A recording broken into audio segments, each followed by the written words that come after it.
Bonjour à tous. Si je me tiens aujourd'hui devant vous, c'est pour prêter ma voix à des milliers de Gabonais partout dans le monde à qui on a brutalement arraché le droit de prendre des nouvelles de nos proches. Imaginez-vous 48 heures sans nouvelles de votre mère, sans nouvelles de votre père, sans nouvelles de vos frères, de vos sœurs, de vos tantes, sans savoir si vos grands-parents sont en bonne santé, sans savoir si votre tante, vos nièces, vos neveux, vos enfants sont vivants. C'est ce que les Gabonais vivent aujourd'hui. C'est ce que nous traversons, nous, diaspora, aujourd'hui. Le Gabon est un petit pays, avec peu d'habitants. De ce fait, enlever notre voix, qui est la seule chose, surtout lorsque nous sommes loin de nos terres, qui nous rattache à notre famille, à nos amis, nous ne pouvons accepter ce silence. Aidez-nous à briser ce silence. Dans un contexte où nous vivons actuellement, dans un État qui est censé nous protéger, mais qui nous terrorise plus qu'autre chose, nous n'avons plus de voix.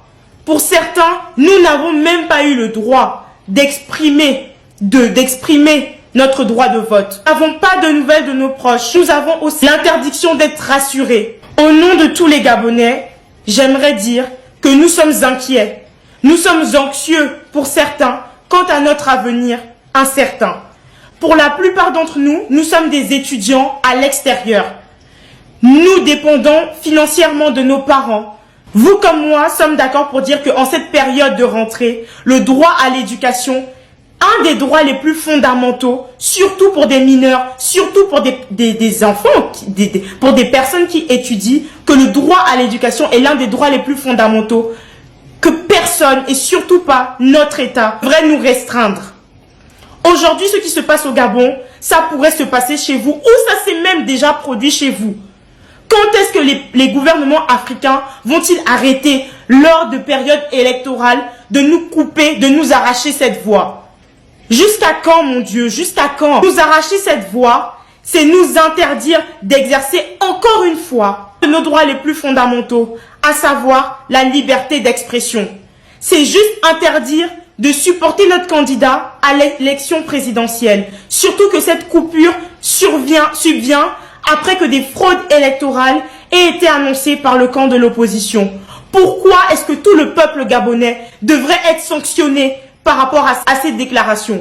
Pourquoi est-ce que le peuple gabonais devrait être sanctionné de dire ce qu'il pense? Pourquoi avoir peur de la jeunesse? Pourquoi avoir peur du changement? Pourquoi avoir peur d'un soulèvement populaire alors que tout ce que nous demandions, nous jeunesse gabonaise, nous population gabonaise, nous parents gabonaises, pères, mères, enfants, tantes, sœurs, amis, tout ce que nous demandions est la paix. Nous demandons la paix et nous demandons des élections transparentes et claires. Pourquoi toutes ces cachotteries? Pourquoi nous empêcher de savoir ce qui se passe actuellement au Gabon? Pourquoi interdire à des journalistes et des observateurs internationaux neutres de rendre compte du processus électoral gabonais? Pourquoi toutes ces interrogations? Pourquoi devons-nous nous questionner et ruminer ces pensées? Pourquoi rajouter à cela un stress de ne pas savoir comment se portent nos familles? Moi, nous, jeunesse gabonaise, population gabonaise, ne voulions pas que notre sang soit versé. Nous ne voulons pas la violence. De ce fait, je demande à toutes les personnes qui vont regarder cette vidéo de partager massivement cette vidéo afin de nous aider à ne plus être mute, afin de nous aider à nous unmute, afin de nous aider à libérer le Gabon. Free Gabon! Free Gabon! We need you!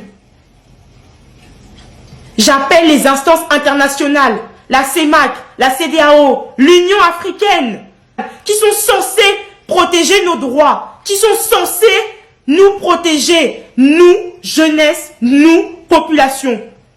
Où êtes-vous? Que faites-vous? Que dites-vous? Que dites-vous? Je vous appelle tous à nous aider, à vous indigner de ce silence forcé. Aucun peuple ne mérite de vivre ce que les Gabonais sont en train de vivre actuellement. Aucun peuple ne mérite d'être séparé de sa famille aussi cruellement. Aucun peuple. Unmute Gabon. Free Gabon. Trop, c'est trop.